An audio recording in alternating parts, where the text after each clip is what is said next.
Hello les amis, j'espère que vous allez bien. Moi en tout cas je vais super bien. Aujourd'hui on va parler de comment manger pour maigrir.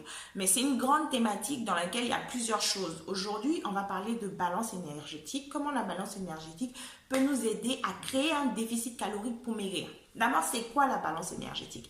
La balance énergétique c'est une balance où d'un côté tu as ce que tu manges et de l'autre côté tu as ce que tu dépenses. Donc quand tu manges plus que ce que tu dépenses, eh ben, tu grossis. Quand tu manges moins que ce que tu dépenses, bah, tu maigris. Donc c'est ce déficit calorique là qui nous intéresse. Pour pouvoir y arriver, il faut cliquer sur le premier lien en dessus là de la vidéo pour tomber sur calcul de son IMC. En vrai, l'IMC, ça ne nous intéresse pas parce que c'est l'indice de masse corporelle qui permet de déterminer si tu es au surpoids, tu es normal ou bien tu es maigre. Ça nous intéresse pas. Ce qui nous intéresse, c'est l'information suivante. Le nombre de calories qu'on mange pour avoir le poids qu'on a actuellement et le nombre de calories dont notre corps a réellement besoin. C'est ça qui nous intéresse, vous voyez, pour pouvoir créer le déficit calorique. Bon, quand on arrive sur le site, on rentre son poids, sa taille et puis son âge. Donc, ils vont nous dire par exemple qu'on mange, je sais pas moi, 3000 calories pour avoir le poids qu'on a et que notre corps a besoin de 2000 calories pour bien fonctionner. Ça veut dire qu'on a un excédent calorique de 1000. Donc, on va chercher à créer un déficit calorique de sorte à pouvoir maigrir. Donc, qu'est-ce qu'on va faire? On va essayer de connaître les calories qu'on mange. Pour y arriver, là, j'ai mis un deuxième lien qui est le lien des tableaux des calories. En tout cas, toutes les calories qui existent, du moins qu'on peut rencontrer, ça vous met l'aliment, ça vous met son apport en termes de calories.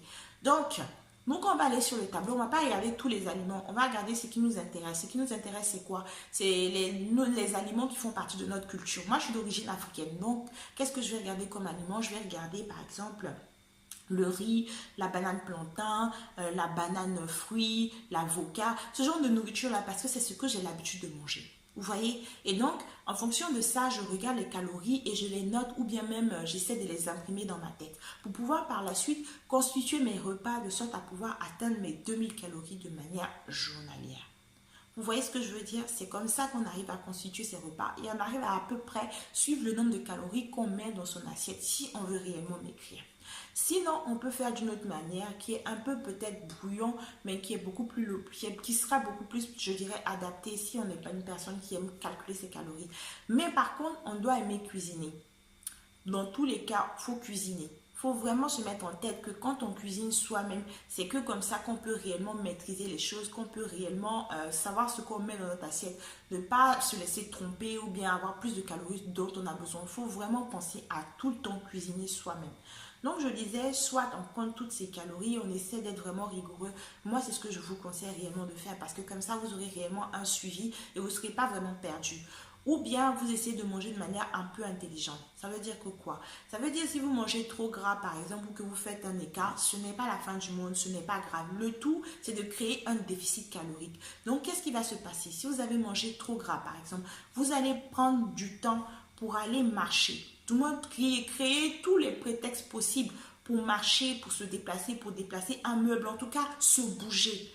Pourquoi se bouger? Parce que soit on a fait un écart et donc du coup, on veut essayer de compenser cet écart-là. Et donc, qu'est-ce qu'on va faire? On va dépenser plus d'énergie qu'on dépense d'habitude. C'est ça l'intérêt de la balance énergétique et d'essayer de créer un déficit calorique. Vous voyez ce que je veux dire ou pas? On mange un biscuit alors qu'on sait qu'on n'y avait pas, ou bien un pain au chocolat, alors qu'on sait qu'on essaie de suivre son, comment dirais-je, ses apports caloriques pour pouvoir essayer de permettre à notre corps d'être bien reprogrammé pour éviter les excédents caloriques, tout ça. Parce que ça aide aussi, essayer de manger correctement, ça, c'est des habitudes qui sont ancrées au fur et à mesure. Et puis après, une fois que le pli il est pris, on y va, on lâche plus l'affaire et puis c'est comme ça. Vous voyez ce que je veux dire? Et donc, quand on essaie de rééduquer son corps, il peut arriver qu'on veut faire genre autre chose, on arrive, on craque ou bien on cède ou quoi que ce soit. Le tout, c'est de pouvoir compenser ce petit écart-là ou bien même ce gros écart, peu importe. Le compenser, ne pas culpabiliser, l'admettre. Et puis là, on essaie de trouver des solutions. On va soit essayer de marcher ou essayer de faire plus de vidéos de Emma Fit par exemple, où je danse ou bien même je fais des squats ou bien je fais des pompes. Essayer de faire ça pour pouvoir brûler le maximum de calories pour compenser le fait qu'on ait mangé quelque chose qui était par exemple trop calorique et donc du coup on a dépassé notre rapport calorique journalier. C'est ça que je vais essayer de vous faire comprendre. Manger intelligemment, c'est ça. On mange quelque chose, mais on essaie de compenser. On essaie de manger, on prend notre temps pour manger parce que voilà, je n'ai pas donné cette information qui est très très importante et utile. Il faut vraiment prendre son temps pour manger lorsqu'on mange. Il faut savoir que la sensation de satiété, elle arrive que 20 minutes après avoir mangé. Ce qui veut dire que quoi? Si tu veux sentir que tu es rassasié, tu dois vraiment vraiment prendre ton temps pour manger. C'est-à-dire 20 minutes au minimum. Là, comme ça, ton corps, il sait qu'il est rassasié, il sait qu'il a plus faim. Mais quand tu manges vite, là, tu te gaves. Donc, du coup, tu remplis juste ta panse, tu te rends même pas compte des quantités astronomiques que tu peux manger simplement parce que tu n'as pas pris le temps de déguster, de manger. Voilà. En gros, c'est ces informations-là concernant la balance énergétique dont je voulais parler avec vous.